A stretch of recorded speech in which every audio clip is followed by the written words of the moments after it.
With that, we got to go to the next question. You know what it is? I don't like the 40% leading scorers. Like Dame and CJ are gonna score 30, but it always takes a lot of shots to do it. Hello. Playoff P is there now. Okay. Speaking of that, the next question is, why does Paul George get disrespected? you just said his name. Which No, is crazy. I meant the other guy. I meant the ex-Raptor. Okay. Yeah. So now, who wants to start with that? Why does he get disrespected, Paul George? I'll start it off, actually, because I just said it. I said, listen, man, we know this guy is going to give you these numbers. Like, we know this is what he's been doing his whole career. I think he's at a stretch now where he scored like over 30 for like the past 5-6 games, and they've won without Kawhi. Yeah. It looks great, but we know come playoff time, you shoot.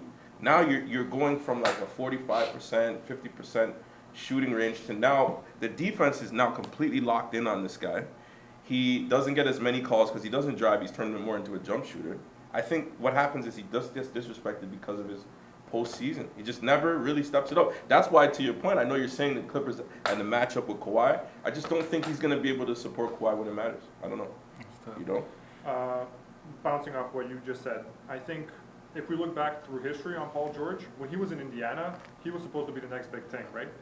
The battles that he had with LeBron, I think expectations were very high on him. Then the injury happened, and then the process just hasn't been there, right? His game hasn't bounced back to the level it was prior to that. And he was also the main guy on the Indiana team. So I think two things. I think the injury is one. Second, similarly to Kyle Lowry, who was known as a flopper in playoffs time until he wasn't. So I think this year, with a healthy Kawhi and Clippers with Rondo, I think we see a bounce back of Paul George.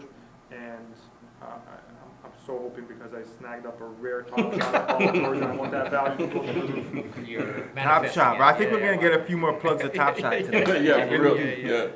What I'll say is, I'll take it a different direction where, I really do feel that off the court, he's not respected. And I think that we talk basketball all the time, and basketball is what the show is about. But when you break them down to people and guys and men, right, there's a level of respect there. Like, I feel like Chris Paul, for an example, I feel like he's disrespectful to so many guys. He'll show the world that he doesn't respect somebody. Mm-hmm. And I think that that's beyond the basketball court as well. Like, and I think that with Paul George, off the court, he's just had so many L's, if we're going to speak on just like what you would do as a man and what, decisions you would make and, outcomes that he's had to deal with. And nobody really respects him off the court. Yeah. I genuinely think that. I've seen players call him a bitch. When you watch ball for so long, reading the lips is part of watching the game now and listening for certain things. You'll be listening, woo, bitch. Like you'll hear after the whistle, you'll hear certain things, right? So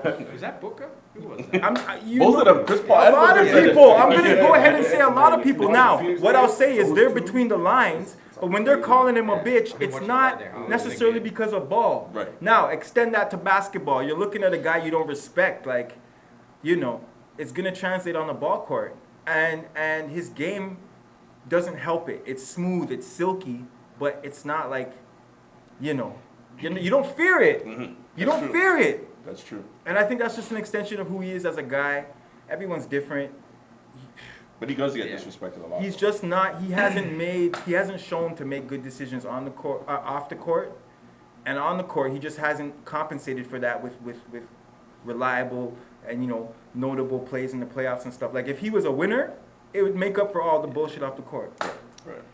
Just you hit it very well. I think to piggyback on that, legends or people's stature are going to be made in the playoffs, and so far the only thing he's made in the playoffs is a nickname.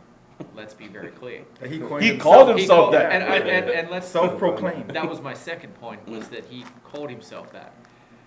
He's not Kobe, and Kobe didn't even call himself playoff Kobe.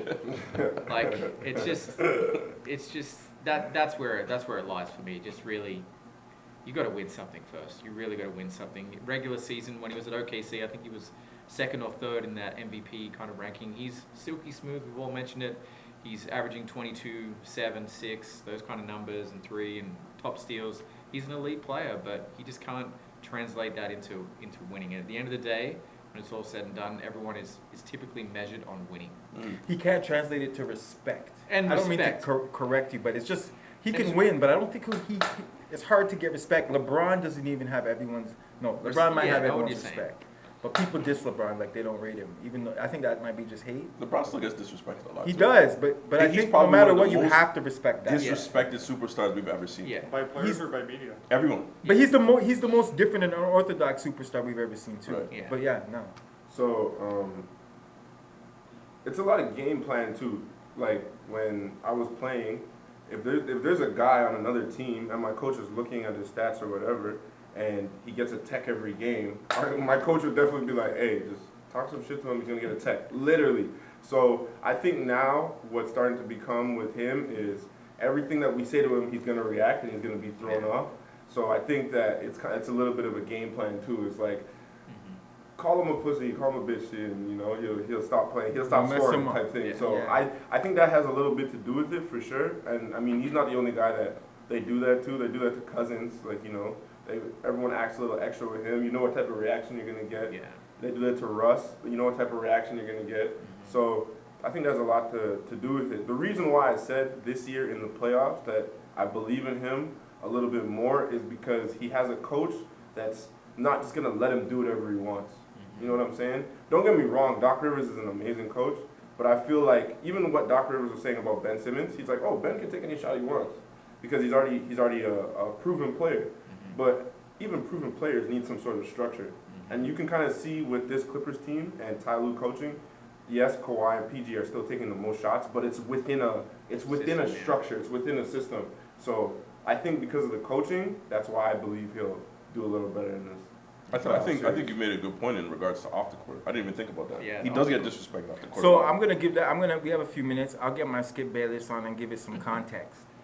Remember now, he was wifing up or dating a stripper, got her pregnant. Yeah. Tried to settle off court. No, tried to offer her $1 million to keep it quiet. She took him to court. Boom, boom, boom. Had the baby. So now he has a stripper baby. Okay. Stripper baby. Right. Then after that, he wifed up Doc Rivers' daughter. That's They were right. engaged, I believe. They were That's- supposed to Did get her married. dirty. He did her dirty, and I Yeah. think he did her dirty with the stripper, Yep. if I'm not mistaken. So Yep. it's like, bro, now this is league He's married with a intel. stripper. He's you But cannot. she's Serbian though. Well, then I will not go further to disrespect her. Then That's a plug. I will go no further in my Shout out to disrespect. Serbia. But what Shout I out will to Serbia. say, what I will say is, from the second you did that, now you're dealing with Doc's daughter. That Yeah. means all these Austin's sister, all these Yeah. things, right? Now it's league intel. Now the Yeah. league is privy.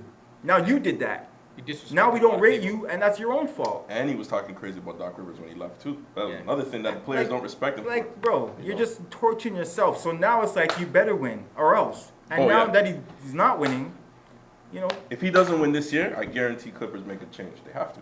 They're gonna get rid of him. Well, Kawhi might not re-sign too. Well, so yeah. it's gonna change so much if they don't win. that's part of the reason. Kawhi, listen, any team where Paul George will be left as the number one option will not succeed. Yeah. Fair. He has been playing with Kawhi for a year, and the saying iron sharpens iron. I do think that plays dividend too, aside to the coaching as well. I think the change in coaching was absolutely necessary for them. But I think playing with somebody who's as determined and as of a hard worker as Kawhi is, I think that rubs off on Paul George. Mhm. Because prior to that, in Indiana, he was the man. In OKC, he had Westbrook. Westbrook's obviously a hard worker, but I don't think he's in that top 5 player in the league category where I do think Kawhi is. And I think Kawhi is just a gym rat at the end of the day. So I think all those factors also give the Clippers a really good chance to oust the Lakers this year. You know what? I'll agree with that because when Kawhi came to Raptors, there was guys on the Raptors acting totally different, and he wasn't saying a word. It was like unspoken leadership. It was crazy. Yeah. But I've never defended Russ, but I feel like playing with Russ, how do you not get some of that dog? Like, how do you not see firsthand what it is to be a killer, and not even just want to taste that or want to, try it, I think confidence is quiet, though. I do think confidence is quiet. And I think when you have somebody like Westbrook who, for the majority of his career, he has to embellish everything. He has to give it more, everything. You don't see MJ doing that, right? What's the MJ thing? Wave of a tumbo? Tongue. He knows. The game speaks for itself. So I think with Kawhi, it's a different level than it is with Westbrook. I think Westbrook's still an elite talent and arguably maybe the most athletic guy in the NBA over the last decade. But I think as a basketball player, Kawhi and Westbrook are on two different fields, and I think that rubs off on Paul George at the end of the day. It's all about if he receives it, how he receives it. It could be nothing, and he could just take nothing from it and still be the same old guy he is. You know, it's on him really more than anything. So ultimately, we disrespect Paul George. We don't like That also, I mean, we're talking too long now, but that goes back into what I was saying about a 40% score. You know, 40% score, now you have to shoot 20, you know what I'm saying, to hit whatever. Yeah, but that's crazy. But we'll go to the next 8 one. shots, 9 shots. Sound real. Yo, hey yo, wall to wall ball, ball above all.